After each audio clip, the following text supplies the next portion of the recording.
Hi, my name is Aaron with iBoard Repair and iPhone Data Recovery, and today I have in front of me an iPhone XS Max that's in here for data recovery.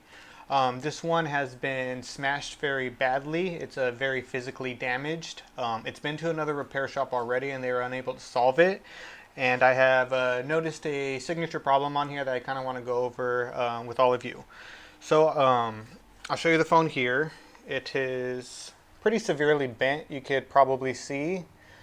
I haven't done anything to this phone other than take off the screen yet, and then I also checked to see what it is doing on my DC power supply when I prompt it to boot, and it gave me a problem that to me indicates I have a power rail short, and I want to show you how I approach this problem and you know the way I was able to determine that it is a power rail short. So I can show you that now. What happens once I touch my probes to the battery connector and prompt it to boot. So I take my probes here, put on the battery connector, and we'll keep an eye out on this number. Make sure you can see it. Once I press power, you can see that it just spikes very quickly and then goes back to 0. So whenever I see that, that almost always indicates a power rail is short. It's not a VCC main short. It's not a boost short. It's not a mainline type short at all. Otherwise, it would give me an amp draw immediately as soon as I touch the probes before I prompt it to boot. It's a secondary type power rail, and those power rails either show on the DC power supply in two ways. One of the ways will be that this number will either spike up and stay at a constant high number, like 0.3 or 0.5 or 0.7, or we'll do what you're seeing here where it jumps up and then jumps right back down. And normally when it does that, I think it's usually like a 1v8 type line or like a power rail that turns on before the power button's ever pressed. Like PP1V8 always is like an example of that, where that rail is just always on even when the phone's turned off. I think that's going to be one of the ways, or one of the lines that's going to be short. So as I said, this one's already been worked on by somebody. So this has been split right here. It looks like it's probably just been reflowed, I'm guessing. I mean, maybe they split it and put it back together, but I don't really know. The first thing I'm going to do is I'm going to check the caps by NAND and make sure that none of these ones are what's giving me my problem. So let me just double check on ZXW which lines they are. So 1V8 is right here. OV9 is right there. And 3VO is over here. So I'll check 1V8 first. I kind of think it would be one of those types of lines, a 1V8 line.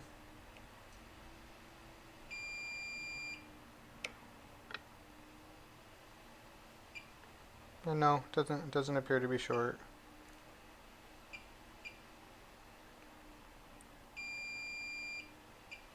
And OV9 doesn't seem short. It's 2.63. Let's look at that one.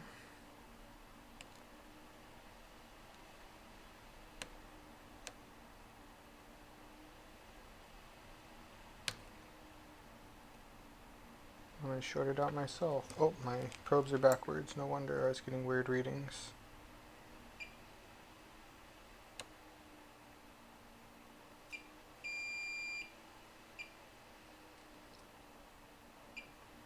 And no, that's also not short. So it's probably, it can be like my RAM, it can be CPU power rails, I don't know. So I'm going to go ahead, I'm going to put this into my my heating platform, and I'm just going to split this board, and we'll see what it does from there. So give me a moment while I pull this board out, and we'll get started with that.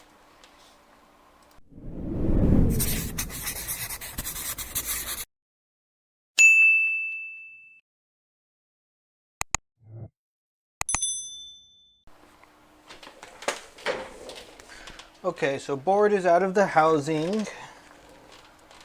So put it onto our heating platform here.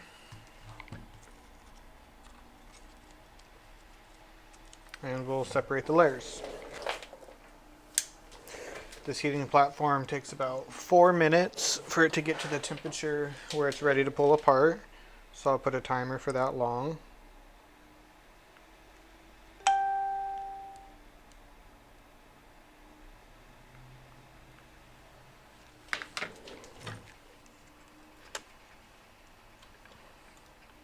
And once this is ready, I will pull it apart. So I'll be back in about 3 minutes and we'll pull it apart. Okay, it's been about 3 minutes, 45 seconds, so this should be ready to pull in just a few more seconds.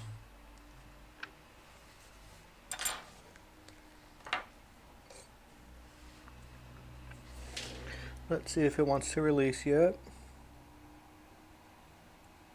And yeah, it looks ready.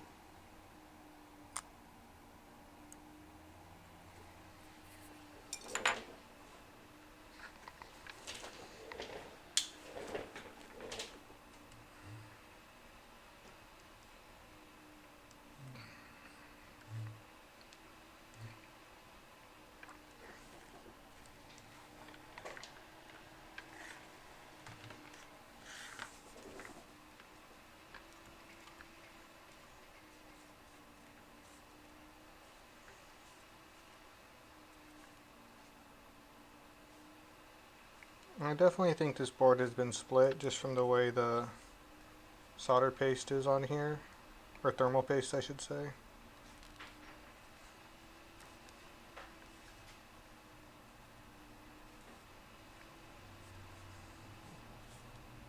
So I don't see any cracks, which is just the first thing I wanted to look for, and that's good.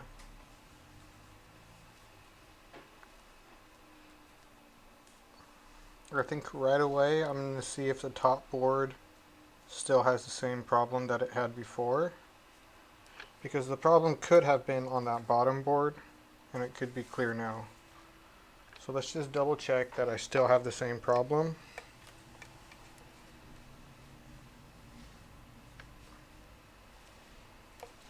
Oops.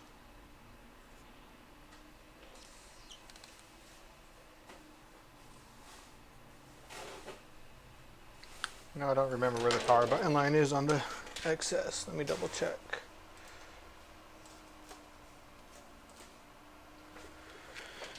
That's where I thought it was.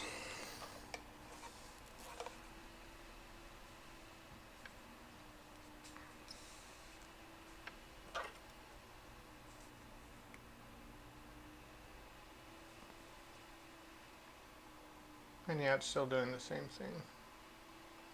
So I'm still short.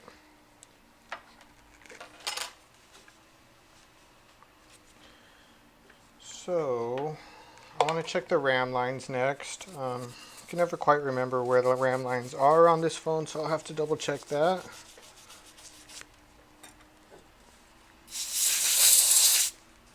They're not labeled very clearly as to what RAM actually is, but I can usually figure it out still.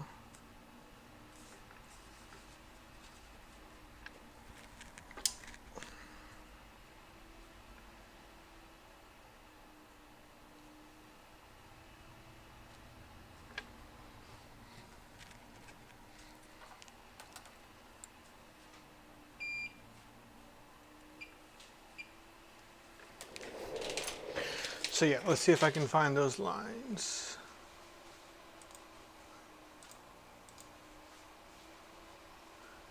This is 1V8. I believe this is actually a RAM line, so let's just check that. I guess the easiest way for me to check all of these is just to check every line that has one of these coils attached to it. Most of those are going to be CPU power rails.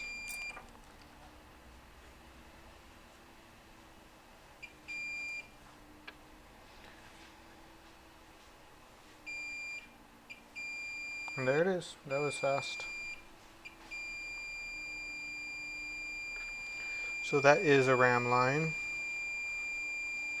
PP1V8S2. I think the S2 lines on the XS and XS Max always indicate like it's a RAM line, I think.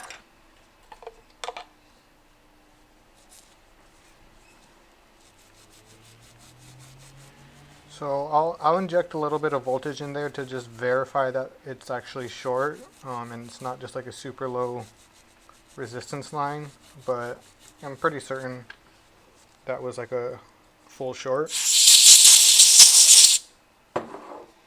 This is PP1V8, so I'll set my voltage to lower than 1.8.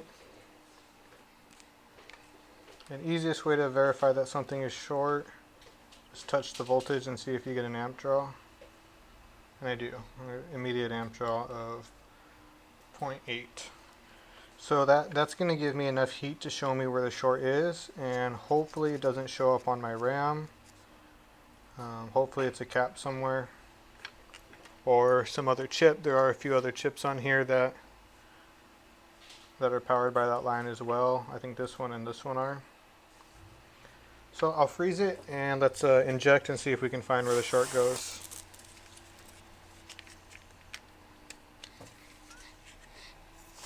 And what do you know? It is a 1V8 line like I thought it might be.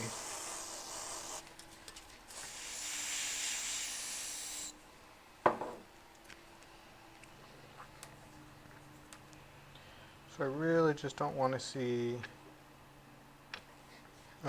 RAM light up.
Oh, great. There it is actually. It's a cap right there. That is way better to see than seeing RAM light up. I'll show you that one more time just in case it wasn't in frame. So it was this cap right here, so that's where we need to keep an eye out.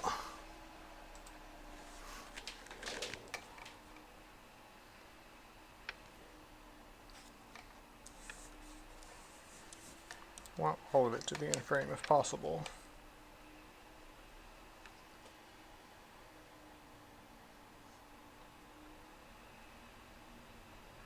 And right away we see that one light up.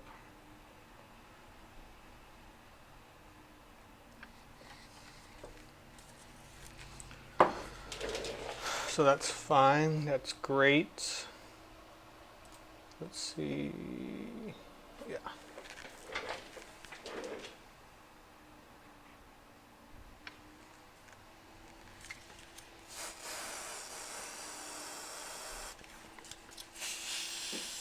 One more time, just because I'm not quite sure I remember which one was which. Yeah, okay, it's the big cap right there.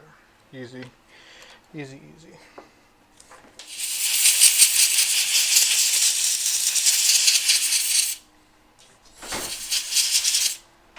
Hello, one moment.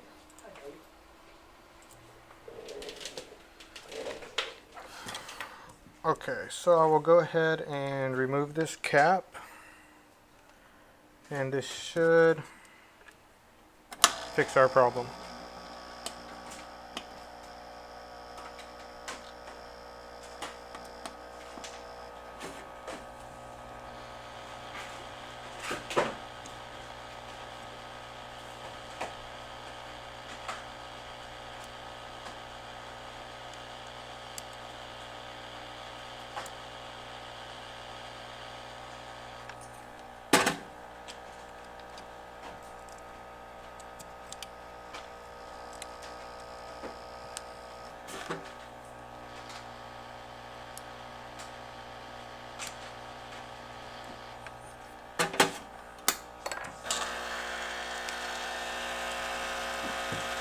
So now if we measure that line, it should no longer show short. So let's double check that. And now it's giving me the proper reading. So that looks good. So now if I prompt this phone to boot, I should have a boot sequence that looks normal on my DC power supply. So we can test that now. Put my voltage back to 4 volts.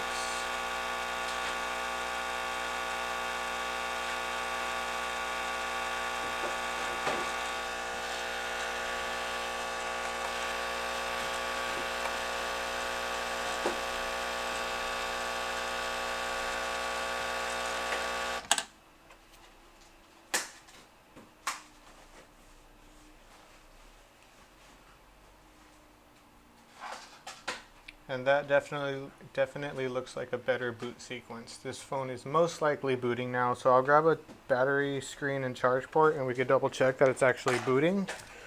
So one moment while I do that.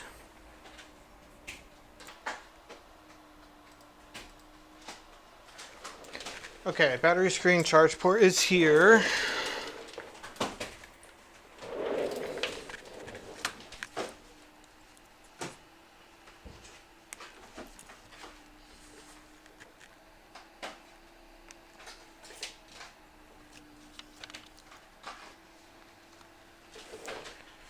So I don't have the bottom board connected to here, so I won't have any touch, but we should still see this phone boot up all the way. So let's check for that.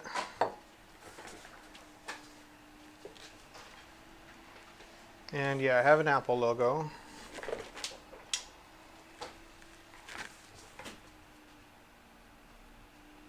So I'll just wait for full boot, and then once I verify that's booting, I'll put it into the jig with the bottom board so we can get touch out of here, and then we can pull data from it with that. Hopefully I'll be able to use the native bottom board so we don't have to do any updates or swipe to upgrade screen, but this board is pretty bent, so the touch lines may be broken on it. We may have to use a donor. We won't be able to tell till we try. I guess I can measure the connector first. I'll probably do that. And there we go. We have a full boot up here. So that's great to see. So this phone is pretty much finished now. We just have to get it connected in a way that we can pull data from it.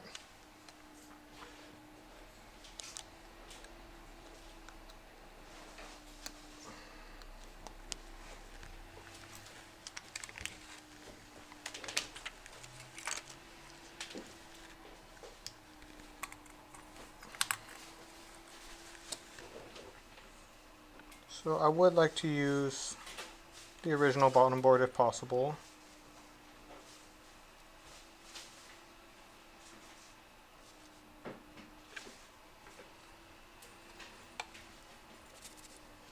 I'll clean it up just a little bit. I'll put it in the jig, and then we can see if we have touch from it or not.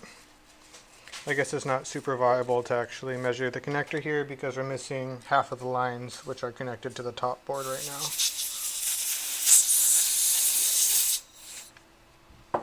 I'd usually move away some of this thermal paste, but it's all squished already, so it's going to be kind of hard to.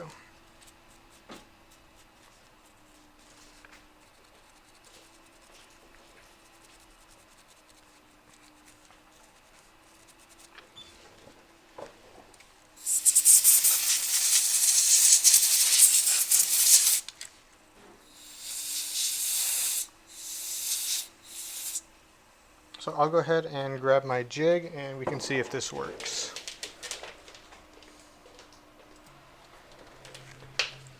Alright, jig is here. Let's see if it's gonna work or if we have to get a donor bottom board.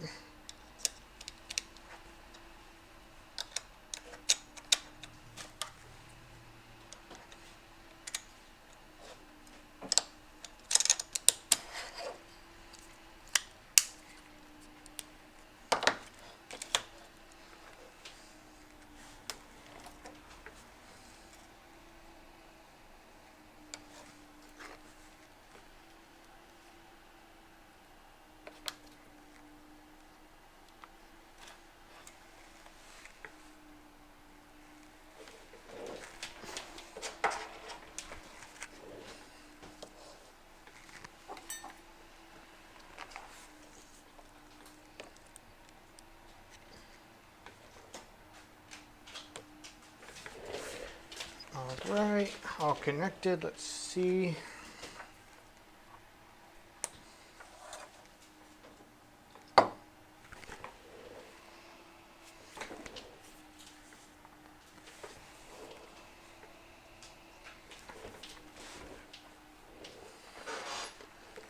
So it really goes to show the importance of understanding our DC power supply current draw, because when I saw the current draw it was giving me, I had a very strong clue as to where I needed to check, and because I knew that, I was able to find a short very, very quickly on this one, and that's really the point of using these tools to help us diagnose.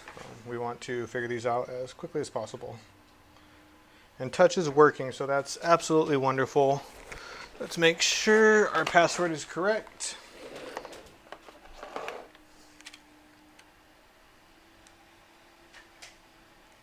Password's correct. We have access to the phone. We'll be able to pull all the data from it, and the customer is going to be very pleased with this one. So thanks for stopping by and watching my channel, and hope you learned something. Hope you stop by again. Bye-bye.